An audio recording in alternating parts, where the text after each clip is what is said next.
Kita ikuti informasi dari Kota Manado, bakal meriah dengan rangkaian HUT Kota Manado. Banteng Night Run 2022 akan menjadi yang pertama di Kota Manado.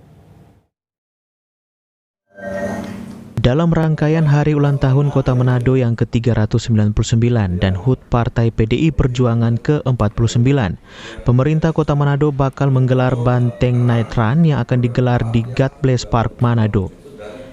Pihak penyelenggara event Banteng Night Run, Reza Atmaja, mengatakan saat ini persiapan event olahraga malam tersebut sudah mencapai 90%.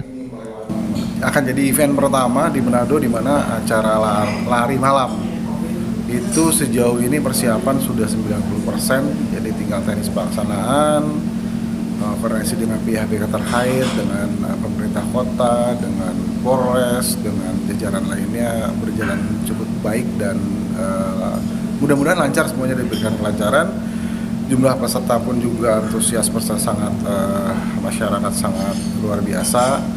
Jadi harapan kami untuk warga Kota Manado, yuk ramaikan acara ini, yuk support acara ini, torang bisa bahwa ini akan jadi event lari malam pertama di Kota Manado. Event Banteng Night Run 2022 akan digelar pada 30 Juli nanti dan menjadi acara puncak Pekan Rakyat Kota Manado. Dengan start dan finish di God Bless Park Manado, lalu memutari sepanjang Jalan Samratulangi hingga ke Jalan Pierre Tendean. Eka Putra, Kawanwa TV melaporkan. Pemirsa, informasi mancanegara akan kami hadirkan usai jeda berikut ini. Tetaplah bersama kami.